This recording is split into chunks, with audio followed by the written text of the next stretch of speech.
prix de l'énergie en hausse, et puis des risques de blackout aussi, dont on entend parler. Alors blackout sporadique sans doute, mais quand même ce risque est là. Est-ce que vous y voyez un sujet pour l'écosystème crypto ?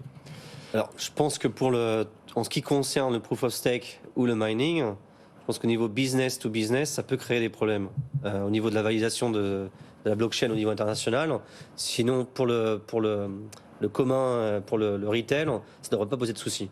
Le proof of stake aussi, ce qu'il faut savoir avec Ethereum, ça demande beaucoup moins de ressources énergétiques. C'était le but. Donc, on a coupé par 99,99% l'activité énergétique sur les marchés. Donc là, encore une fois, ça fait en sorte que Ethereum soit beaucoup plus puissant que Bitcoin. Que Bitcoin se base sur le fait de valider des transactions au niveau computation. Donc ça demande énormément d'énergie. Ethereum ne demande pas beaucoup d'énergie. Donc ça ne devrait pas poser de problème pour le retail. Si par exemple on a des déconnexions au niveau dans certains pays, je ne pense pas que ça devrait poser de problème au niveau pour pouvoir accéder aux transactions sur la blockchain. D'accord. Les bitcoins maximalistes vous répondront. Je me fais leur avocat pour créer une forme de débat. Les bitcoins maximalistes qu'on reçoit aussi ici, mais on ne reçoit pas que des bitcoins maximalistes. Hein. On reçoit souvent, bon c'est vrai, Sébastien Gouspillou par exemple. On recevait il y a quelques jours aussi, le patron de Premium, Pierre Noisa, bien sûr, qui nous accompagne ici régulièrement. Eux, leur argument, c'est de dire, ok, c'est vrai, Proof of Stake a besoin de moins d'énergie que Proof of Work, mais du coup, la sécurité en Proof of Stake est un peu moindre qu'en Proof of Work. Complètement faux. Ce qu'on appelle une blockchain, il y a un concept qui, alors je ne sais plus comment on l'appelle en français, le censorship resistant. La blockchain Ethereum, comment ? Résistant à la censure, du coup. Résistant à la censure. La blockchain Ethereum ou la blockchain Bitcoin sont tous les deux du même niveau, résistants à la censure.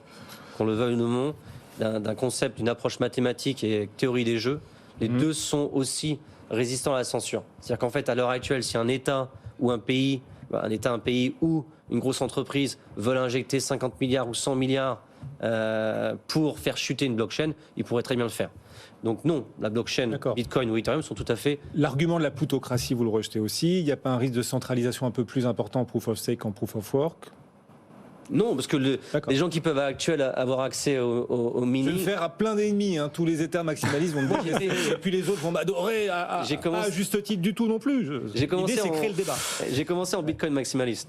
Donc après, je suis allé à Ethereum maximaliste. Et vous étiez même dans la finance traditionnelle au tout départ. Exactement.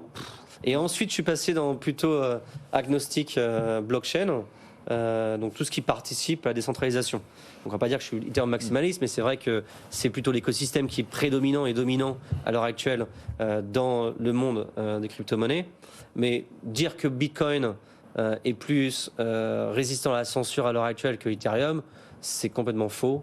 Par contre, un sujet où on est tout à l'heure sur les proof of stake, c'est vrai que l'engouement, je pense que le proof of stake, c'est plutôt en fait sur l'aspect yield.